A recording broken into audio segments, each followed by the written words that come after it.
হাওরের পানি না নামায় বোরো ধানের বীজতলা তৈরি করতে পারছেন না সুনামগঞ্জের চাষিরা। তাদের অভিযোগ, অপরিকল্পিত বাঁধ আর স্লুইস গেটের কারণে পানি সরছে না। সময় মতো পানি নিয়ন্ত্রণ করতে না পারলে কাঙ্ক্ষিত হারে ফসল আসবে না বলে মনে করেন তারা। তবে অন্যান্য আগাম জাতের বীজ বপনের পরামর্শ জেলা কৃষি অফিসের। সুনামগঞ্জের হাওর অঞ্চলে নভেম্বর মাসে বীজতলা তৈরির কাজ শুরু হয়। চারা রোপণ হয় ডিসেম্বরে, কিন্তু এবছর এখনও হাওরের পানি নামেনি। তাই বীজতলা তৈরি করতে পারছেন না কৃষক। সময় মতো আবাদ শুরু করতে না পারলে ফসলহানির আশঙ্কা চাষিদের।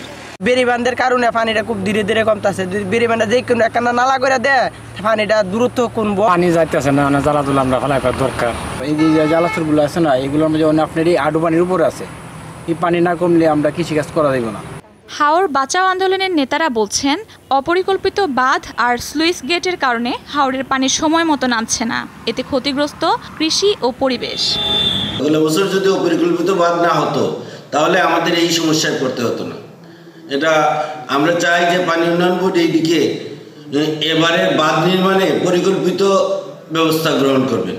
স্থানীয় কৃষি অফিস বলছে, সময় মতো চারা রোপণ না করলে লক্ষ্যমাত্রা অর্জন নিয়ে সংশয় দেখা দিতে পারে। এজন্য চাষিদের নানা পরামর্শ দিচ্ছে কর্মকর্তারা। আগাম জাত বিধান 28, বিধান 58 সহ বিধান 88 করে, তাহলে পানি যদি কিছু দেরিতেও নামে তাহলে তাদের যে পুরো আবাদের যে লক্ষ্যমাত্রা সেটা বিঘ্নিত হবে না। তবে বিধান 29 যেটা, সেটা বীজতলা আবাদের কার্যক্রম ইতিমধ্যে শুরু হয়ে গেছে। ধানের বড় একটি অংশের যোগান আসে হাওর অঞ্চল থেকে। তাই আগামী মৌসুমের জন্য হাইব্রিড উফসি সহ মোট 10,000 হেক্টর জমিতে বীজতলা তৈরির লক্ষ্য নির্ধারণ করেছে কৃষি বিভাগ। আফরোজ রূপা, যমুনা নিউজ।